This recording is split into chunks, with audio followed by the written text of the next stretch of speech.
श्री परमात्मने नमः।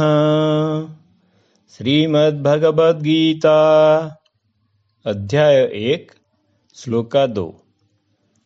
संजय उवाच दृष्ट्वा तु पाण्डवानीकं व्यूढं दुर्योधनस्तदा आचार्यमुपसंगम्य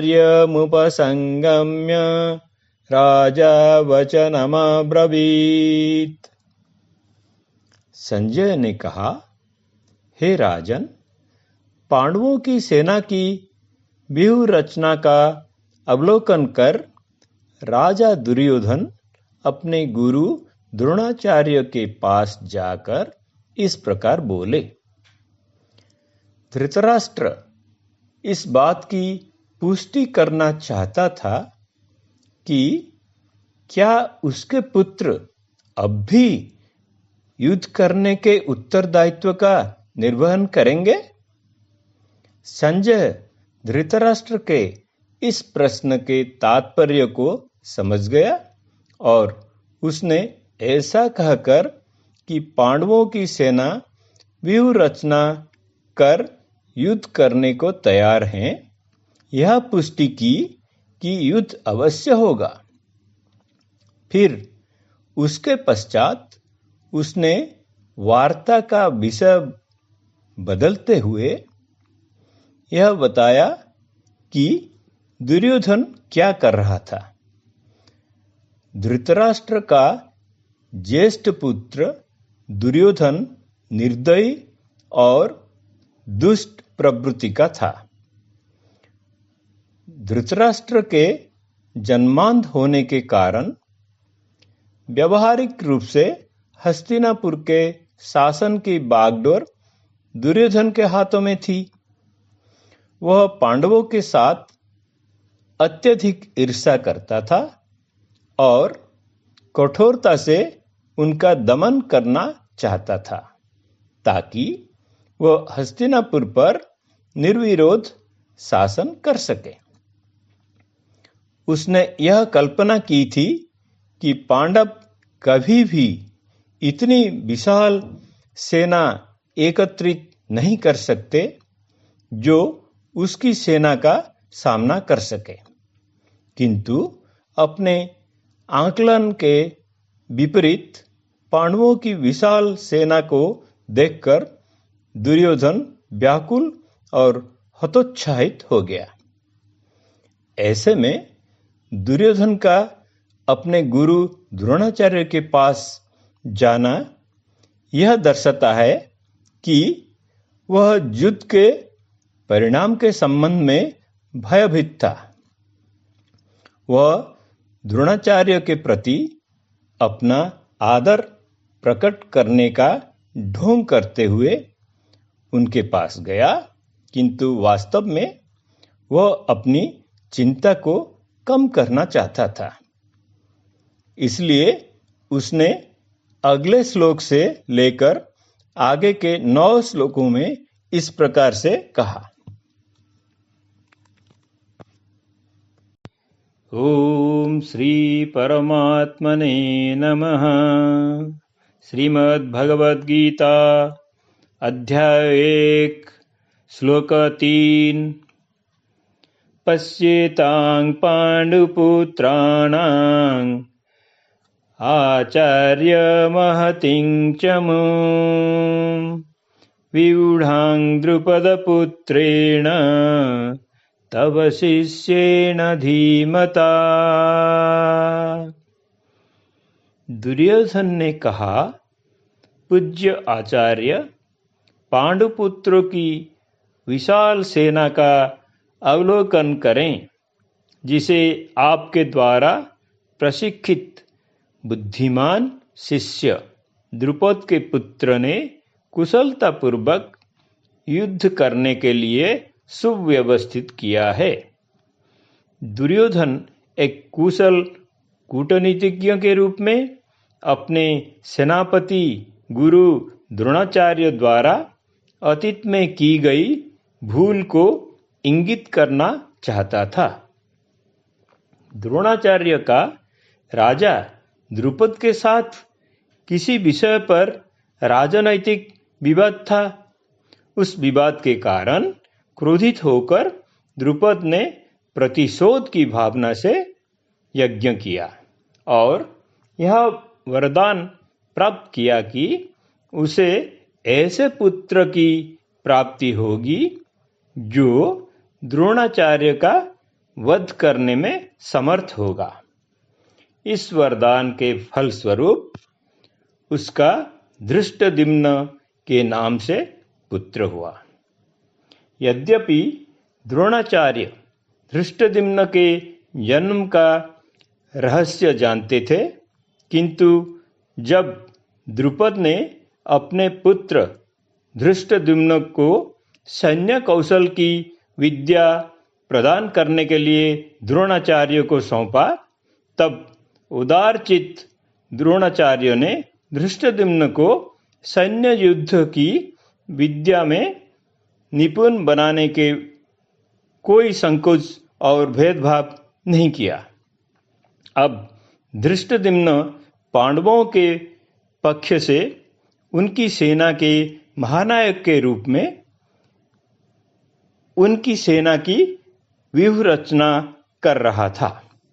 ऐसे में दुर्योधन अपने गुरु को यह अवगत कराना चाहता था कि अतीत में की गई उनकी भूल के कारण ही उसे वर्तमान में संकट का सामना करना पड़ रहा है, और वह यह भी इंगित करना चाहता था कि उन्हें आगे पांडवों के साथ युद्ध करने में किसी प्रकार की उदारता नहीं दर्शानी चाहिए। अध्याय 1 श्लोक 4 से 6। अत्र शूरा महेश्वासा भीमार्जुन समायुधि युयुद्धानो विराटश्च द्रुपदश्च महारथः धृष्टकेतुश्चेकितानः काशीराजश्च वीर्यवान् पुरुजित् कुन्तिभोजश्च शैब्यश्च नरपुङ्गवः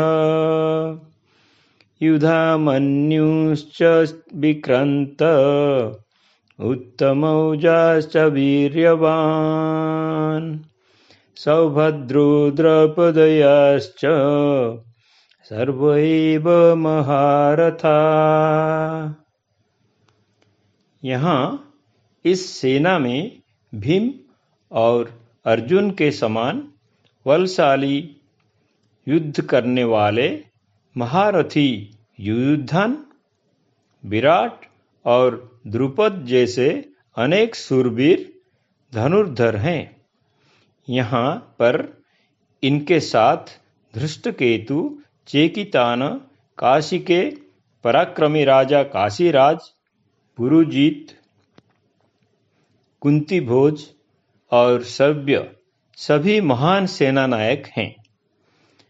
इनकी सेना में पराक्रमी युधामन्यु, शूरवीर उत्तमौजा, सुभद्रा और द्रौपदी के पुत्र भी हैं, जो सभी निश्चय ही महाशक्तिशाली योद्धा हैं।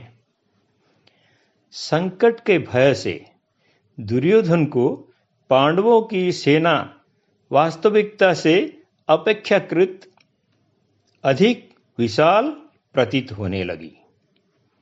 अपनी चिंता को व्यक्त करने के लिए दुर्योधन ने यह कहा कि पांडव पक्ष की ओर से महारथी ऐसे योद्धा जो अकेले ही साधारण 10,000 योद्धाओं के साथ युद्ध करने की सामर्थ्य रखते हो, युद्ध करने के लिए उपस्थित हैं। दुर्योधन ने पांडवों की सेना के ऐसे असाधारण महापराक्रमी योद्धाओं का उल्लेख भी किया, जो अर्जुन और भीम के समान बलशाली महान सेनानायक थे, जिन्हें युद्ध में पराजित करना कठिन होगा।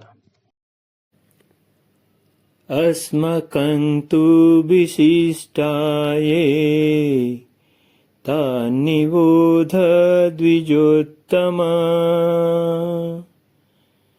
नायका मम सैन्यस्य संज्ञार्थं तान् ब्रवीमि ते।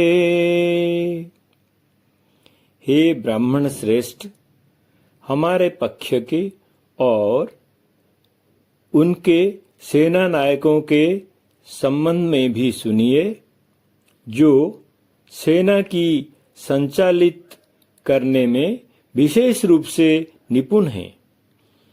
अब मैं आपके समक्ष उनका वर्णन करता हूं।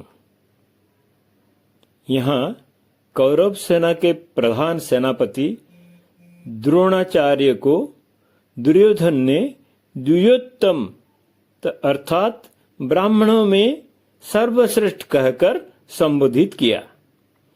उसने जानबूझकर अपने गुरु को इस प्रकार संबोधित किया। द्रोणाचार्य वृत्ति से योद्धा नहीं थे, वे मात्र सैन्य शिक्षा के आचार्य थे।